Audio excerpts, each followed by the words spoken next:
तो प्यारे बच्चों, क्या हाल चाल आप लोगों के। आशा करता हूँ बहुत अच्छा, बहुत बढ़िया। अगर आप लोगों का सेकंड सिटिंग में एग्जाम है तो ये आपके लिए सुनहरा मौका हो सकता है ये वीडियो।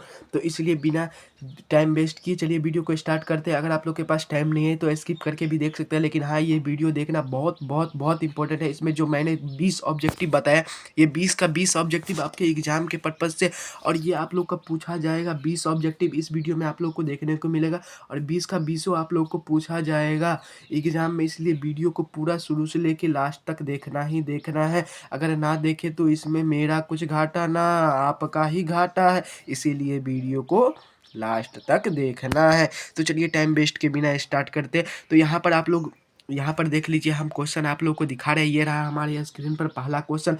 बादल की मृत्यु किसकी रचना है? ये क्वेश्चन है, बादल की मृत्यु किसकी रचना है? बादल की मृत्यु किसकी रचना है? तो आप लोग को पता है, तो इसका ऑप्शन होगा बी राजकुमार वर्मा जी। राजकुमार वर्मा जी, यही इसका आंसर सही है। आप लोग को ज़्यादा टाइम वेस्ट नहीं करते हैं, लेकिन हाँ, लाइक और सब्सक्राइब कर दीजिएगा। हम आपके लिए वेरी वेरी इंपॉर्टेंट क्वेश्चन लाए हैं।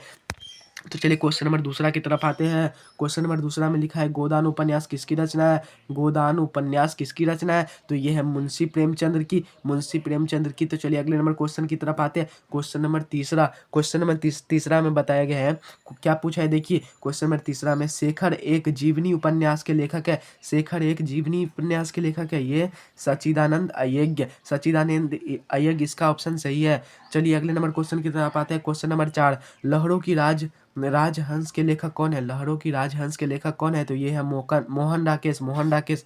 चलिए अगले नंबर क्वेश्चन की तरफ आते हैं। क्वेश्चन नंबर 5, भूषण किस युग के कवि लेखक है? भूषण किस युग के लेखक है? तो ये है रीतिकाल के, रीतिकाल के। ये सब क्वेश्चन बहुत ही इंपॉर्टेंट है आपके एग्जाम के लिए। आपका सेकेंड सिटिंग में है तो आपको एक सुनहरा मौका अभी दिख रहा है, लेकिन हाँ, आप लोग वीडियो को लास्ट तक देखिएगा, तभी आपको ये सुनहरा मौका का लाभ होगा। तो चलिए अगले नंबर क्वेश्चन की तरफ आते हैं। क्वेश्चन नंबर 6, यामा के रचयिता का नाम, यामा के रचयिता का नाम महादेवी वर्मा, महादेवी वर्मा इसका आंसर पूरा सही है। चलिए 7वां नंबर क्वेश्चन पे, धूप की धान किसकी रचना है? धूप की धान किसकी रचना है? तो ये है गिरजा कुमार माथुर, ये गिरजा कुमार माथुर की रचना है। चलिए अगले नंबर क्वेश्चन की तरफ आते हैं। क्वेश्चन नंबर 8, क्वेश्चन नंबर 8, तात्सपक के कवि के अयज्ञ को क्या कहकर संबोधित किया है? ये क्वेश्चन बहुत ज़्यादा इम्पोर्टेंट है।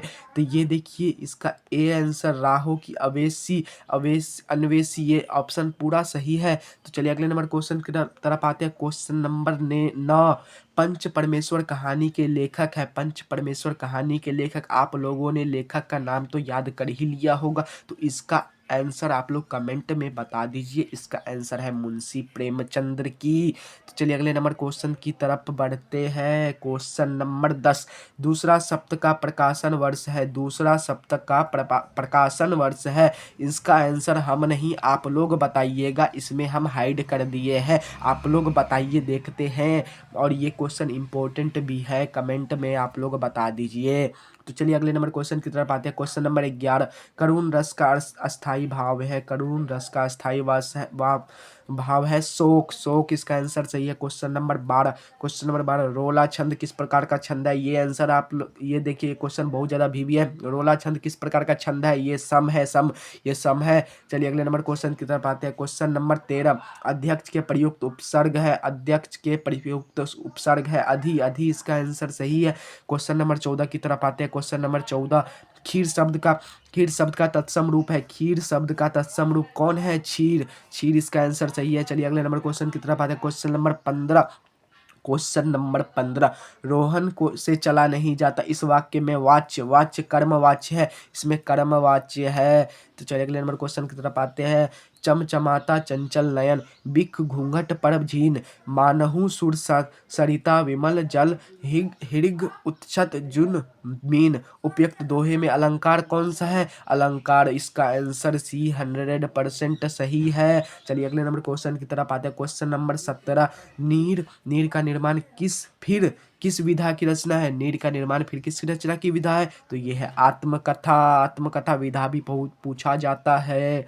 चलिए अगले नंबर क्वेश्चन की तरफ आते हैं। क्वेश्चन नंबर 18, निम्नलिखित को में सर्वनाम क्या है? सर्वनाम है वह सर्वनाम है। सर्वनाम जो संज्ञा के स्थान पर प्रयुक्त हो, संज्ञा जैसे किसी वस्तु का नाम हो गया, उसके बदले में उसको संबोधित करने या कुछ भी करने के लिए यूज होता है। जैसे राम जाता है, राम खाता है, हर जगह राम अच्छा नहीं लग रहा, इसीलिए राम के जगह पे राम खाता है। इसके बाद वह जाता है, इसके बाद वह सोता है, ऐसे कुछ वह यह ये वो सब हो जाएगा सर्वनाम। चलिए अगले नंबर क्वेश्चन की तरफ आते हैं। क्वेश्चन नंबर 19, प्रत्येकम का संधि विच्छेद क्या होगा? प्रति जोड़ एकम, ये 100% सही है और ये पूछने का संभावना भी है आपके एग्जाम में।